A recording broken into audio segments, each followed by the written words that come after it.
किशोर कुमार एक ऐसे महान कलाकार जिनके बारे में बात करना सूरज को दिया दिखाने के बराबर है। इन्होंने हम संगीत प्रेमियों को एक से बढ़कर एक कालजयी गीत दिए जो किसी अनमोल खजाने से कम नहीं है।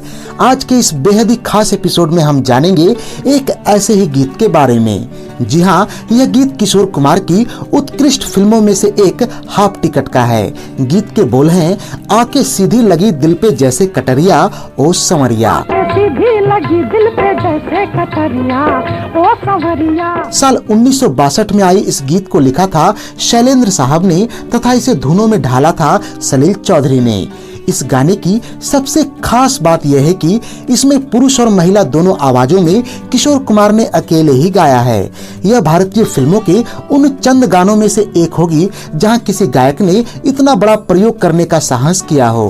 बहरहाल इस गाने के बनने का किस्सा भी बड़ा ही निराला है। दरअसल इस गाने को शुरू में किशोर कुमार और लता मंगेशकर गाने वाले थे, लेकिन जिस दिन इसकी रिकॉर्डिंग होने वाली थी संयोग से लता मंगेशकर स्टूडियो नहीं पहुंच पाई। रिकॉर्डिंग में उपस्थित सभी लोग काफी परेशान हुए क्योंकि अगले ही दिन इस गाने की शूटिंग होनी थी। वहां उपस्थित सभी लोगों के चेहरे पर हवाइयां उड़ रही थी, लेकिन किशोरदा अपनी ही धुन में इस गाने को गुनगुनाने में मस्त थे। उन्हें इसकी जरा भी फिक्र नहीं थी कि रिकॉर्डिंग कैसे होगी। पास ही खड़े सलील चौधरी के चेहरे पर भी 12 बजे हुए थे। तभी उनका ध्यान किशोरदा की तरफ गया।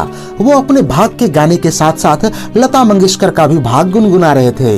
यहाँ दिलचस्प बात यह थी कि लता वाले भाग को आते ही वो अपने लहजे को महिला सी बना लेते और गाने लगते।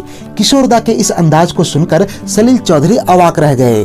सलील दा के आश्चर्यचकित चेहरे को देखकर किशोरदा ने कहा कि आप चिंता छोड़ो दादा, इस गाने को तो मैं चटनी की तरह चाट जाऊंगा। आप बस रिकॉर्डिंग की शुरुआत करो, इसे मैं अकेले ही गाऊंगा।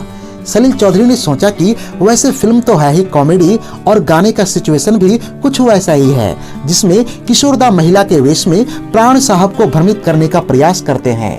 किशोरदा के कहने पर रिकॉर्डिंग शुरू की गई। जब उन्होंने दोनों ही भागों को महिला और पुरुष के आवाज में एक साथ गाया तो वहां उपस्थित सभी लोगों के चेहरे पर हवाइयां उड़ रही थी। उनके चेहरे आश्चर्य से भरे हुए थे। गाना सचमुच ही बड़ा ही उम्दा बन पड़ा।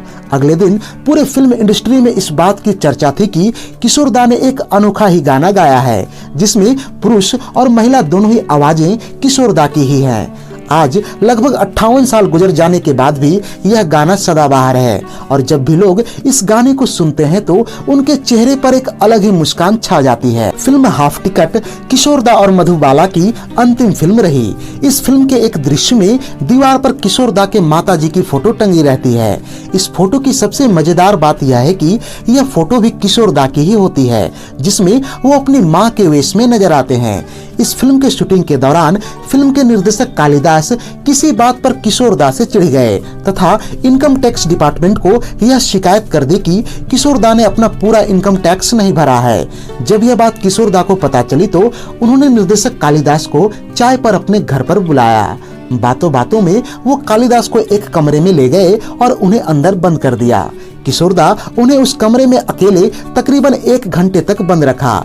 जब कालिदास ने चिल्लाना शुरू किया तो किशोरदा ने उनसे पूछा कि बताओ बांगड़ू, किसने इनकम टैक्स वालों को मेरे विरुद्ध कान भरे हैं। थक हार कर कालिदास ने यह बात स्वीकार कर ली कि उन्होंने ही बदला लेने के लिए ऐसा किया था। किशोरदा ने कालिदास को यह चेतावनी देते हुए छोड़ा कि अब कभी भी तुम मेरे बंगले के आसपास नहीं फटकोगे और न ही मेरे विरुद्ध किसी के कान भरोगे। हैरान परेशान कालिदास वहां से सिर पर पैर लेकर भागे और किशोरदा उनको देखकर किसी बच्चे की तरह मुस्कुराते रहे। तो ये थी किशोरदा की मशहूर फिल्म हाफ टिकट और उसके गीत आके सीधी लगी दिल पे जैसे कटरिया पर हमारी एक विशेष प्रस्तुति। आपको यह वीडियो कैसा लगा हमें कमेंट बॉक्स में अवश्य बताएं और अगर यह वीडियो पसंद आई हो तो इसे लाइक और शेयर करें तथा ऐसे ही दिलचस्प वीडियोस की नोटिफिकेशन पाने के लिए चैनल को सब्सक्राइब करके बेल आइकॉन में ऑल का बटन दबा दें। धन्यवाद।